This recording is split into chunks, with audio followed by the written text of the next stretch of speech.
parce qu'on travaille dur. Et là, on gagne avec la manière, même si bon, on ne joue pas la meilleure équipe du championnat, mais c'est des gamins, des gars sur le terrain qui veulent gagner, qui vont se battre jusqu'au bout. Et donc nous, ça fait un beau combat pour nous aussi. Mais voilà, on arrive à concrétiser le bon état d'esprit du groupe, le travail qu'on fait à l'entraînement. Et ça fait vraiment plaisir ouais, d'enchaîner en tout cas 2 victoires de suite et à l'extérieur en plus. Il faut aller absolument prendre de la distance, creuser l'écart. Donc c'est ce qu'on a su comprendre et appliquer. Donc voilà, ça fait vraiment du bien parce qu'on a vraiment on a eu des matchs compliqués en tant qu'équipe. On perdait beaucoup de ballons, on n'était pas dans l'état d'esprit. Et là, vraiment, on trouve quelque chose qui est en train de se créer dans notre équipe, en tout cas qui est en train d'apparaître à force de travail et ça fait du bien. Ouais. On a fait un match sérieux, hormis les 3 premières minutes, où on perd pratiquement 7 ballons dans les 3 premières minutes, sur 14 au total. Donc voilà, en plus des ballons qui étaient des ballons de contre-attaque, de panier facile, etc. Donc effectivement, c'était pas très encourageant. Mais bon, j'ai pas, honnêtement, on n'a pas eu trop peur sur le match. Même au premier, je trouvais que Pau était comme j'ai jamais vu une équipe à Pau. Voilà, donc ça m'a. Je vais vous dire, j'ai eu des relations un peu particulières ici avec Pau, avec certains.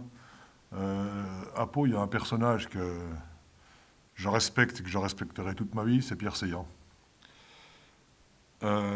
C'est un personnage avec qui on a échangé, on aurait presque même pu un jour peut-être travailler ensemble, parce que c'est le type de personnage que j'apprécie. Et je suis triste ce soir, pas spécialement pour Pau parce qu'ils ont perdu, mais je suis triste pour Pierre Seillant. Je suis triste parce que tout ce qu'il a mis comme valeur, tout ce qu'il a amené au club ce soir, je souhaite du courage à Eric. Il en a à revendre. Mais franchement, ce soir, je suis content d'avoir gagné. Mais je suis également très triste de voir à quel niveau certains joueurs mettent Pau Orthez. Compliqué de motiver, mais nous, on joue le maintien cette année. Nous, on est une équipe avec un des plus petits budgets du championnat. On a fait des paris sur les jeunes joueurs. On a un meneur de jeu de 22 ans qui joue 30 minutes par match. Voilà, on a pris des Américains rookies.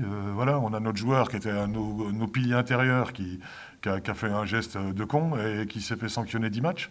Voilà, ce soir, on vient ici sans notre rotation intérieure, Ibekwe. Il ne faut pas l'oublier. Hein, donc, on a vraiment qu'un poste 5 ce soir face à l'équipe la plus grande du championnat. Donc, je veux dire, ce qu'on a fait, ce que les gars ce soir ont fait, c'est remarquable. On vient en bus, on ne se déplace pas en avion. Hein.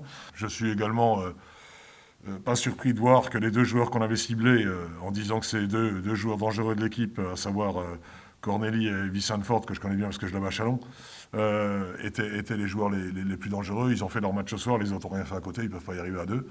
Même si Nicolas De Jong a été pas mal ce soir, notamment au niveau des lancers. Voilà, je veux dire... Vous savez, nous, on a préparé ce match comme si Pau allait bien. Hein. On n'a pas préparé en se disant Pau va mal, on va en profiter. Parce que je pensais honnêtement que le changement d'entraîneur allait créer un choc, comme on dit, psychologique.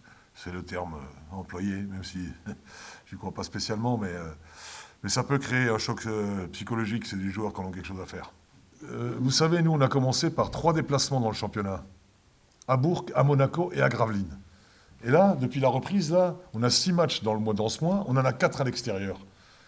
Donc on a vraiment été absolument pas gâtés par le classement et par le calendrier, même si on doit jouer toutes les équipes. Par contre, ce que j'espère, c'est que, j'y crois pas vraiment, mais qu'on ait une petite jauge au mois d'avril, et puis tout ce qu'on a souffert en déplacement, parce qu'on fait que des matchs à l'extérieur pratiquement, eh ben on va le récupérer avec une petite jauge à domicile. Et quand on joue à domicile à Vacheresse, même avec une petite jauge, ça change la vie. Donc voilà, maintenant on est le plus content parce que Pau est un concurrent, comme vous l'avez dit, direct en ce moment. Avec cette victoire-là, avec un écart pareil, c'est important. Parce que ça fait une victoire, 2, peut-être 3 même, avec le panier virage. Donc c'est extrêmement important pour nous. Après, on n'a rien fait du tout. Hein. On a gagné contre Pau qui n'était pas bien. Voilà, maintenant, je ne sais pas comment il leur reste de contrat, je ne sais pas comment ils vont pouvoir s'en sortir, mais en tout cas, il va falloir qu'ils bagarrent. Et encore une fois, Eric va se démener, mais un coach, vous savez, ça ne peut pas tout faire tout seul non plus. Hein.